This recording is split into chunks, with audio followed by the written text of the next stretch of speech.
만나서 반갑습니다. 예, 이곳에 저 아내랑 그리고 자녀들하고 함께 오고 싶었는데 사정이 여의치 않아서 저만 오게 되었습니다.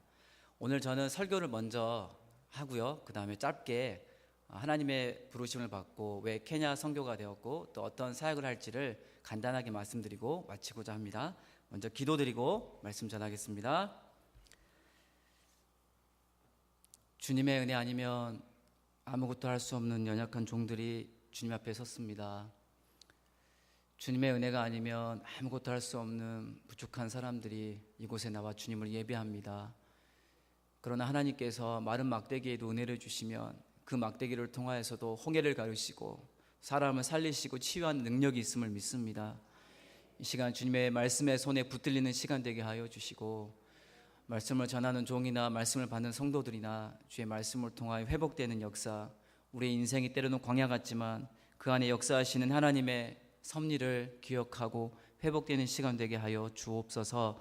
예수님의 이름으로 기도합니다. 아멘.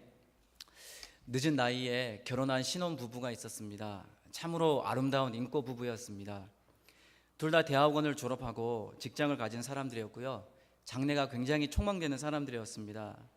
연애를 해서 가정을 이루었는데 광주에서 결혼식을 했을 때에 정말 수많은 하객들이 와서 축하하고 너무나 분위기가 좋았습니다. 저희 부부도 이 결혼식에 참석하여 마음껏 이들을 축복하였습니다. 그런데 이 가정에 정말 인간의 힘으로 감당하기 힘든 일이 찾아왔습니다.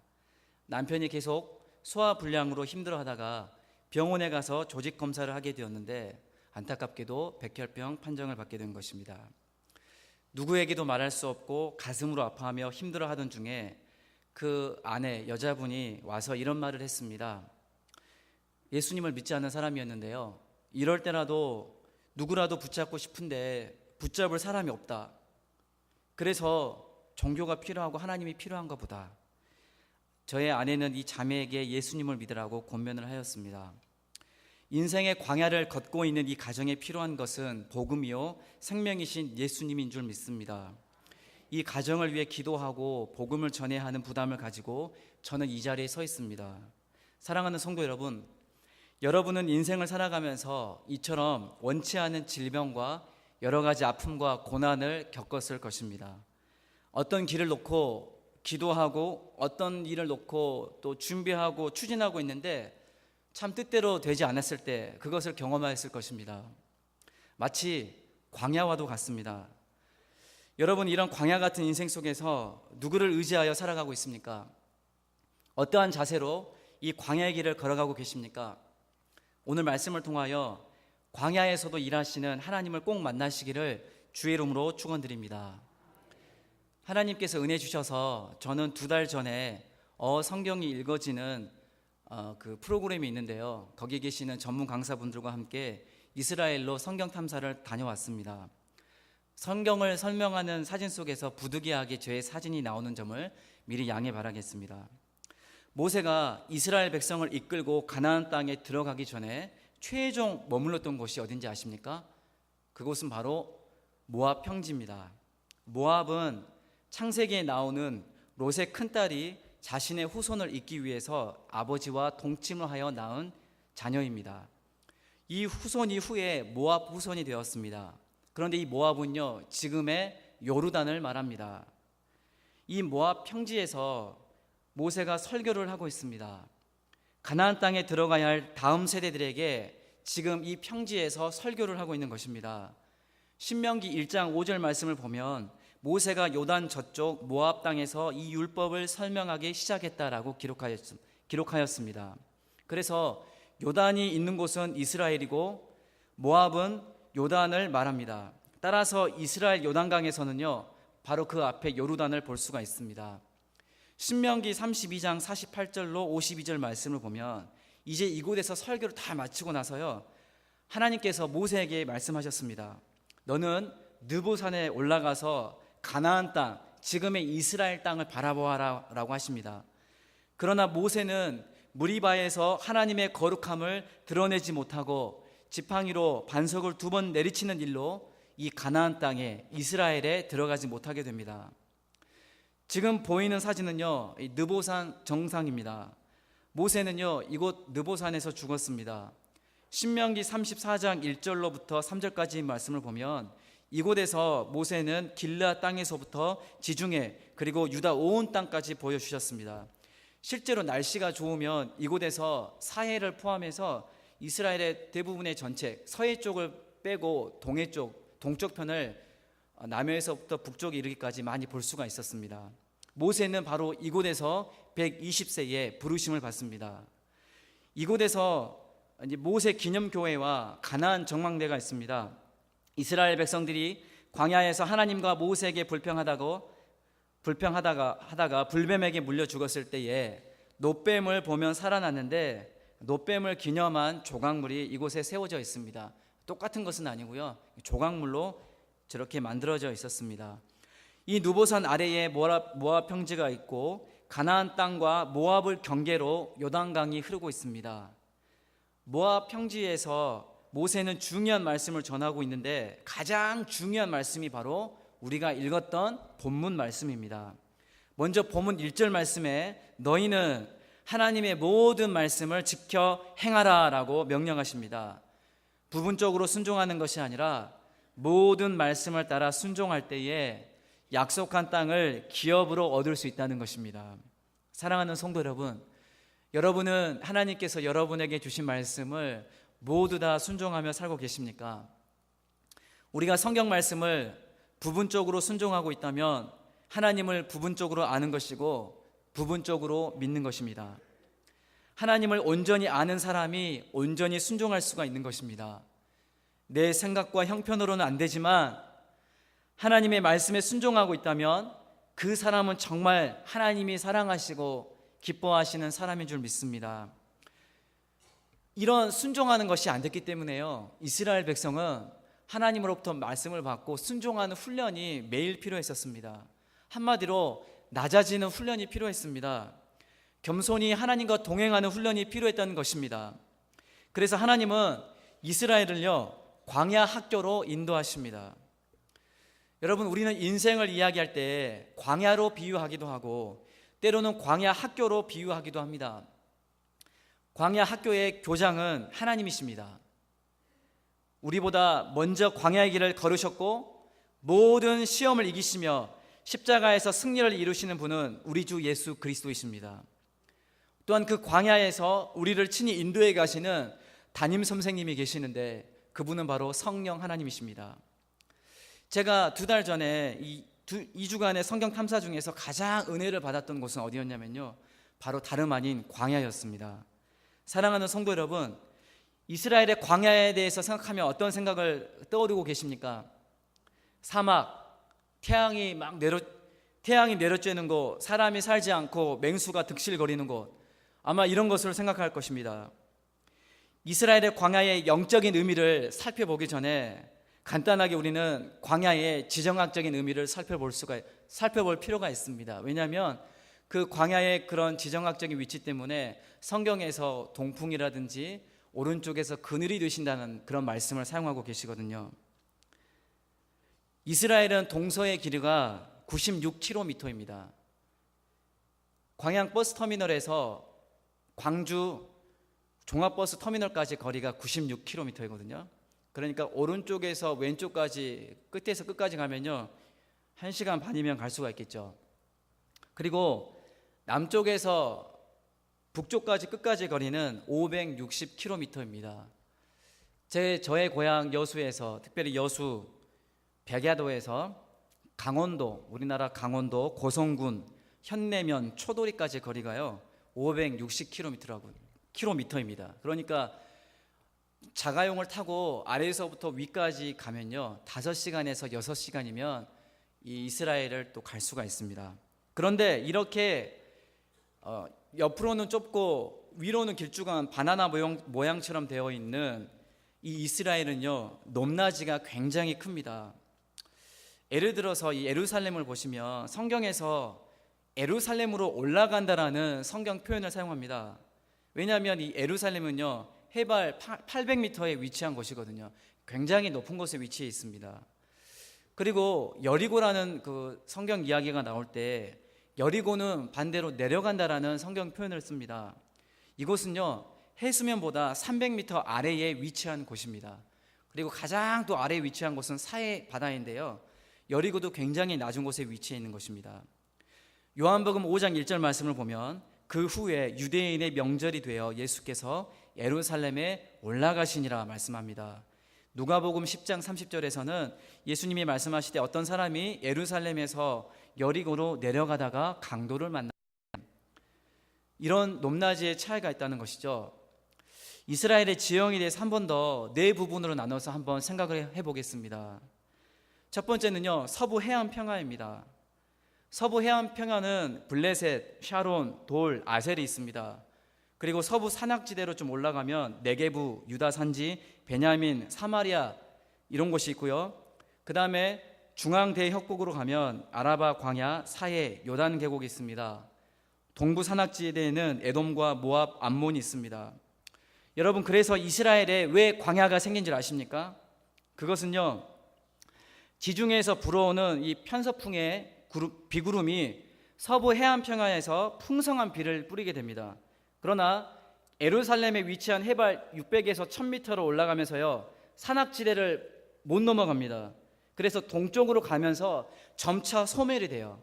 그래서 이 서쪽에서는 90% 이상의 비를 뿌리고 평화지대를 이루지만 이 오른쪽 동쪽 지대에는요, 비가 내리지 않기 때문에 광야 지역이 형성이 됩니다. 이쪽 서쪽에서는 비구름을 동반한 시원한 바람이 불어오지만요, 남동쪽의 아라비아 사막에서는 건조한 바람이 불어옵니다.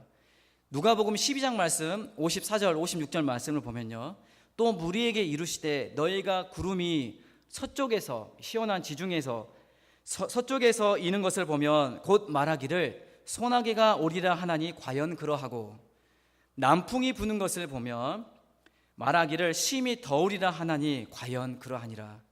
외식하는 자여, 너희가 천지의 기상은 분간할 줄 알면서 어찌 이 시대는 분간하지 못하느냐. 이처럼 지형적인 고도 차이와 편서풍의 비구름, 그리고 남쪽에서 불어오는 건조한 바람 때문에 예루살렘과 베들레헴 동쪽에는 유대 광야가 형성되는 것입니다. 제가 이스라엘에 낮에 돌아다닐 때 정말 햇살이 따갑기보다는요, 이 햇살이 얼마나 무거웠는지 모릅니다. 특별히 광야는 무척 건조한 곳입니다. 여행 중에 물을 마시지 않으면 쉽게 탈진할 수가 있습니다. 이 광야의 기후와 지형이 얼마나 척박하고 힘들었는지 출애굽한 이스라엘 백성들은요, 이 광야에서 아마 모세를 원망할 수밖에 없었을 것입니다. 왜 그렇습니까? 광야에서 만나는 태양, 특히 중천에 떠서 머리 위를 내려쬐는 태양은 정말 사람을 정말 삶을 정도로 매우 강력하기 때문에 그렇습니다. 이런 고백들, 힘든 고백들이 이스라엘 백성뿐만 아니라 신앙생활하는 우리에게도 있는 줄 우리는 솔직히 고백하게 됩니다.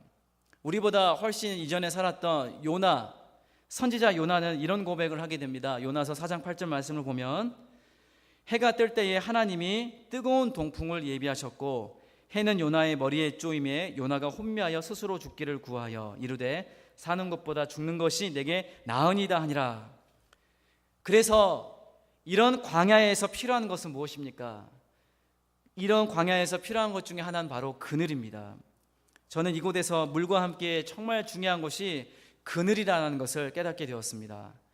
태양 아래에서 가이드를 설명을 듣다가요, 나무 그늘이 있는 곳에 들어가면요, 그렇게 시원할 수가 없습니다.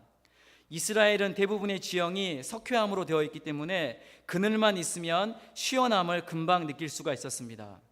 사랑하는 성도 여러분, 하나님은 우리 곁에서 우리가 광야 같은 인생을 걸어갈 때에 우리 곁에서 늘 시원한 그늘이 되어주시는 분인 줄을 믿으시길 바랍니다.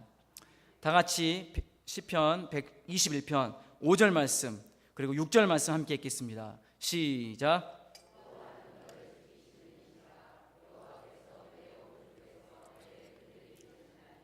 낮의 해가 너를 상하게 하지 아니하며 밤의 달도 너를 해치지 아니하리로다. 아멘. 여러분, 이스라엘 사람들에게 있어서의 그 위치, 방향 감각은요, 이 오른쪽이라는 곳은요, 남풍이 불어오는 굉장히 뜨거운 곳입니다. 그래서 내 오른쪽에서 이스라엘 백성뿐만 아니라 우리 인생의 오른쪽 가장 덥고 힘든 곳에서 하나님께서 우리에게 그늘이 되어주지 않으면 우리는 하루조차도 살 수 없는 연약한 사람들인 것이죠. 그 오른쪽에 태양이 내리쬐면 피부뿐만 아니라 몸도 마음도 영혼도 상할 수가 있는 것입니다. 그러나 그늘이 있으면 고통스러운 그곳이 오아시스로 변하는 것입니다. 하나님은 이처럼 우리의 오른쪽에서 그늘이 되어서 우리의 몸과 마음과 영혼을 지키고 보호하시는 분이십니다. 사랑하는 성도 여러분, 혹시 여러분 중에 광야의 길을 걷고 계신 분이 계십니까? 얼마나 많이 힘드십니까? 광야를 지나면 몇 번이고 낙심하고 일어설 힘조차 없고 괴롭고 눈물 흘리시는 분도 계실 것입니다. 여러분, 그러나 그거 아십니까? 광야라는 것이요, 이스라엘 광야뿐만 아니라 우리 인생의 광야라는 것이요, 꼭 고통의 장소만은 아니라는 것입니다. 사실 광야는 하나님의 은혜와 보호가 있는 것입니다. 광야는요, 영어 성경으로 버려진 땅으로 표기된 데저트로 사용되고 있습니다. 버리다, 비우다라는 뜻의 황무지 개념을 가지고 있습니다. 그러나 성경에서 사용하는 히브리어 광야는요, 의미가 완전히 다릅니다. 히브리어로 광야는 미드바르인데요, 히브리어로 하나님의 말씀을 다바르라고 하거든요. 그래서 하나님의 임재가 있는 지성소를 또한 드비르라고 합니다. 하나님의 말씀은 다바르, 하나님의 임재가 있는 지성소 드비르, 광야 미드바르. 뒤에 바르 미르가 똑같지 않습니까? 비슷하지요. 세 단어의 어근이 똑같습니다. 따라서 광야는 하나님의 말씀을 경험하는 것이고 하나님의 임재가 있는 곳입니다. 여러분, 하나님의 사람들은 이렇게 힘든 광야 학교를 졸업한 사람들이었습니다. 여러분, 솔로몬과 다윗의 차이점은 무엇인지 아십니까? 솔로몬의 중심 무대는요, 아까 좀 전에 말씀드린 것처럼 이스라엘의 지형 가운데 이 서쪽에 비옥한 곳이었습니다. 해안가를 중심으로 상업과 무역을 하면서요, 은과 금을 모았고, 하나님께서 그렇게 하지 말라고 했는데 말을 모았고 여자를 많이 두었습니다. 결과는 어땠습니까? 하나님의 경고를 받았을 뿐만 아니라 쫓김을 당했고 나라는 둘로 쪼개졌고 백성들은 솔로몬을 본받아서 우상을 섬기게 되었습니다. 이스라엘 백성들은 가장 어리석은 왕 중에 한 사람을 누구로 뽑지 아십니까? 저는요, 그 어리석은 왕이 사울 아니면 아합 왕이겠다라고 그렇게 답변을 했거든요. 그런데 가이드 목사님께서 이렇게 말씀하셨습니다. 실제로 그렇게 이야기한답니다. 솔로몬처럼 어리석은 왕은 없다. 여러분, 그러나 반대로 다윗 왕의 중심 무대는 비옥한 서쪽이 아니라요, 이 오른쪽에 척박한 곳, 고통과 아픔이 있지만 하나님의 은혜와 임재가 있는 동쪽 광야였습니다. 광야에서 목동 생활을 하였고요, 광야에서 원수와 가족들로부터 쫓김과 배신을 당했습니다. 그러나 다윗의 영성과 다윗의 믿음은 이 광야에서 만들어진 것입니다. 여호와는 나의 목자시니라고 고백하는 그 시편 23편의 고백은요, 바로 사실은 이 광야에서 나온 것입니다. 그가 통일 왕국을 이루면서 마음이 상한 자를 품고 사랑으로 통치할 수 있었던 그 영성과 지혜와 전략이 이 척박한 광야에서 나온 것입니다. 다윗 말고도 광야에서 하나님을 만난 사람은 참으로 많습니다. 구약시대 모세는 미디안 광야 생활 중에 호렙산에서 하나님의 강력한 부르심을 받고 스스로 계시는 하나님을 깊이 만났습니다. 신약시대의 바울은 사도로 부르심을 받을 때에 초대교회 지도자들과 바로 사역하는 것이 아니라 아라비아 광야로 갔습니다. 그리고 14년 후에 사도로서 본격적인 사역을 시작했습니다. 사실 하나님을 믿는 우리들에게도요, 광야는 절대적으로 필요한 곳입니다. 편안하고 부유한 곳에서는 하나님을 만나기 힘들 수 있습니다. 고통과 좌절과 아픔이 있는 곳에서 오히려 하나님을 더 깊이 만날 수 있는 것입니다. 여러분도 그렇겠지만 저도 저의 인생을 돌아보면 참 많은 광야를 지나왔다는 생각을 하였습니다. 저에게는 유년기의 광야가 시작이 되었고요, 10대 때의 광야가 있었고 20대에도 있었고 30대에도 있었고, 사실 저는 지금도 광야의 길을 걸어가고 있습니다. 그래서 감사합니다. 왜냐하면 하나님을 만날 수 있고 또 하나님을 의지할 수 있는 기회를 얻었기 때문에 그렇습니다. 우리가 광야를 만나면 우리는 빨리 이 광야를 벗어나고 싶어 할 것입니다. 솔직히 말하면 저도요, 지금 제가 겪고 있는 이 광야를 빨리 벗어나고 싶습니다. 육체적인 아픔을 만났을 때에, 사랑하는 가족이 고통 중에 있을 때에, 원하지 않은 부서와 자리에 배치가 되었을 때에 나의 의지와 상관이 없이 일이 진행이 되거나 또한 그 일이 지체되었을 때에, 시험에 자주 떨어졌을 때에, 사람에게 시련을 당하고 상처받을 때에, 가장 믿었던 사람들로부터 배신과 왕따를 당했을 때에, 여러분 어디 이뿐이겠습니까? 사람마다, 특히 신앙생활을 하는 믿음의 백성들은 광야를 만나게 되는 것입니다. 피할 수 없는 광야, 피하고 싶은 광야. 그러나 지나보면 반드시 필요했던 그 광야, 하나님은 우리가 광야가 필요하다는 것을 알고 계십니다. 그리고 그 광야 학교를 졸업할 수 있는 은혜와 믿음과 용기를, 그 지혜를 여러분에게 주실 줄을 믿습니다. 광야의 시험을 통과할 수 있는 피할 길도 열어주시고 능히 감당할 수 있는 능력을 주시는 것입니다. 고린도전서 10장 13절 말씀을 함께 읽겠습니다. 시작. 사람이 감당할 시험 받기는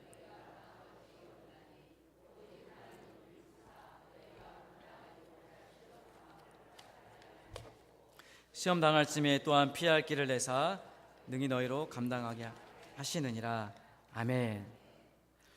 여러분, 이스라엘 백성들은 광야를 만났습니다. 하나님의 깊은 의도가 있었습니다. 오늘 본문 신명기 8장 2절에서는요, 그 이유를 말씀하실 때에 낮추시기 위해서, 시험하기 위해서라고 말씀합니다. 믿음의 테스트를 하시는 것입니다.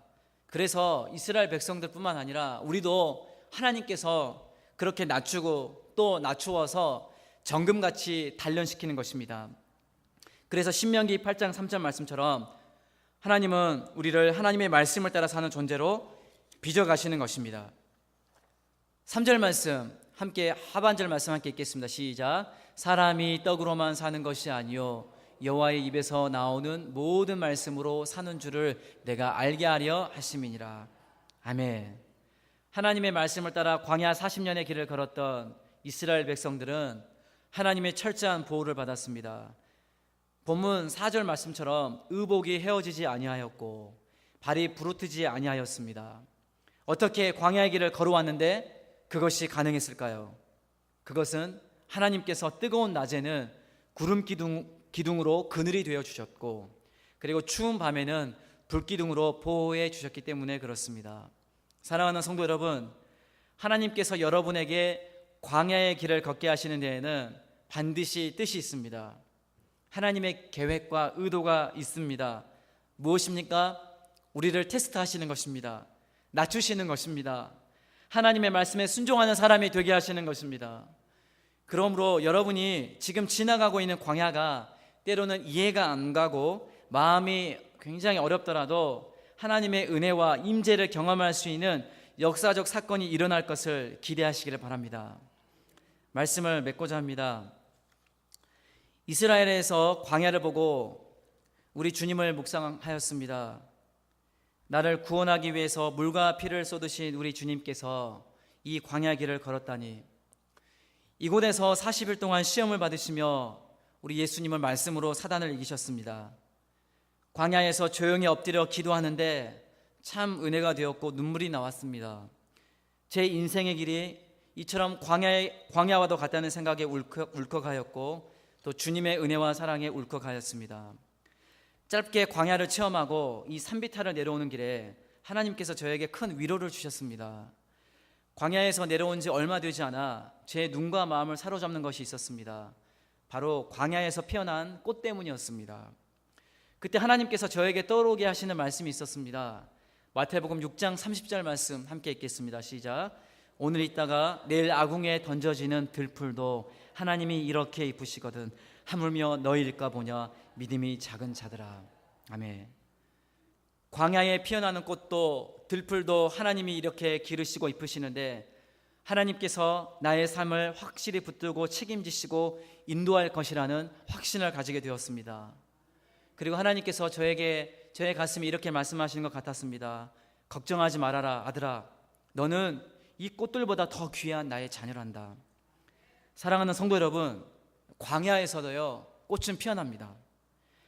왜냐하면 하나님이 이른 비와 늦은 비를 주시고요 새벽에는 이슬을 주심으로 거칠고 황량한 광야에서도 생명이 자라나는 것입니다.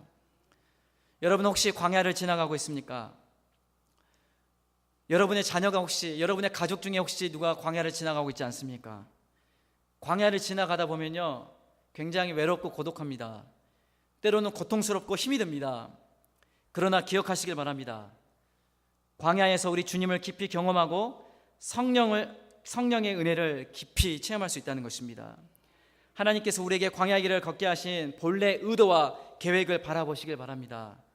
겸손하게 하나님의 말씀에 순종함으로 하나님의 뜻을 이루어가길 바랍니다.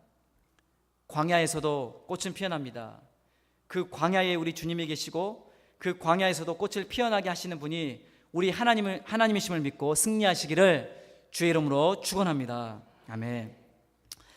저는 하나님의 은혜로 케냐 선교사의 부르심을 받고 7월 10일 출국할 준비를 하고 있습니다. 제가 선교할 곳은요, 케냐 수도 나이로비에서 1시간, 북쪽으로 1시간 떨어진 키자베라는 곳입니다. 약 130년 전에 아프리카 내지 선교회, 미국에서 만든 단체인데요, AIM입니다. AIM 단체에서 이곳에서 동부 아프리카를 중심으로 선교를 하다가 선교사 자녀들이 이렇게 말라리아나 이런 풍토병으로 많이 죽어가는 것을 보면서, 그리고 선교사들이 그 남쪽에서부터 북쪽까지 그리고 서쪽 동쪽 이렇게 사역을 할 때마다 늘 자녀 교육에 있어서 어려움을 당한 것을 보고 선배 선교사들이 학교를 세웠습니다. 그 학교가 바로 리프트 밸리 아카데미라고요, RVA라는 학교인데요, 그 학교에서 저는 사역을 하게 됩니다. 이곳에서는 500명의 유치원생을 포함해서 초, 중, 고등학생들이 모여 있고 90% 이상은 선교사 자녀들로 구성이 되어 있습니다. 부모님 선교사님들은 흩어져서 선교 사역을 하시고요, 자녀 교육에 문제가 있기 때문에 그 키자베에 있는 RVA 학교로 많이 이 학교를 보냅니다. 그곳에서 90명의 학생들이 대한민국 학생들입니다. 그러니까 90명 정도의 그 선교사들이 사실 훨씬 더 많습니다. 그 동부 쪽에 있는 케냐 말고도 저 북서부 쪽도 있고요, 적도 기니도 가 있고요, 여러 곳에서 사역을 하시는데 케냐에 있는 이 RVA 학교가 신앙교육으로 아이들을 잘 지도한다는 그런 소문을 듣고 많이 보냅니다. 그래서 재작년에 이 학교 교장 선생님을 만나서 인터뷰를 하게 되었고요, 대화를 하고 또 기도하는 중에 이 케냐 학교에 대한 부르심을 받고 준비를 하고 있었고, 또 이제 기회가 되어서 준비를 마치고 갈 준비가 끝나서 이제 7월 10일 날 출국을 하려고 합니다. 그곳에서 주로 선교사 자녀들을 케어하는 사역을 하고요, 그리고 그 학교에서 이제 정규 과목으로 외국 학생들도 한국에 대한 문화가 굉장히 관심이 많답니다. 한국어에 대한 관심도 많아서요, 한국사는 작년부터 시작이 되었고요, 또 올해 한국어를 개설을 해서 아이들에게 교과 과목으로 한국사와 한국어를 가르치고, 그리고 한국 선교사들이 자녀 그 교육 문제 때문에 많은 어려움이 있고 입학과 또 여러 가지 어려움이 있을 때 조율해 주는 사람이 없는데 이제 제가 제 아내와 함께 그 역할을 하게 될 것입니다. 또한 그곳에서 신앙 교육을 통해서 제자 훈련을 하고, 보통 통계에 의하면 선교사 자녀 학교 출신들이 졸업을 하고 사회생활을 하다가 다시 아프리카 선교사로 헌신을 많이 한다는 그런 통계가 있는데요, 이 아이들을 이 디아스포라 교육을 통해서 이 아이들이 차후에 또 아프리카나 또 세계 선교 헌신할 수 있도록 교육하는 것이 제가 맡은 부르심을 받은 사명입니다. 이것을 위해서 여러분 생각나실 때마다 기도해 주시면 감사하겠습니다. 기도하고 마치겠습니다. 하나님 아버지, 광야에서도 꽃은 피어난 것을 우리가 오늘 말씀을 통하여 듣게 해주셔서 감사합니다. 우리 사랑하는 성도들 가운데 광야의 길을 걷고 계신 분이 있다면 하나님께서 오른쪽에서 그늘 되어주시고 눈동자처럼 지켜주셔서 하나님이 나와 함께 하심을 믿고 이 광야 학교를 믿음으로 졸업할 수 있도록 큰 은혜 베풀어 주시옵소서. 감사하며 예수님의 이름으로 기도합니다. 아멘.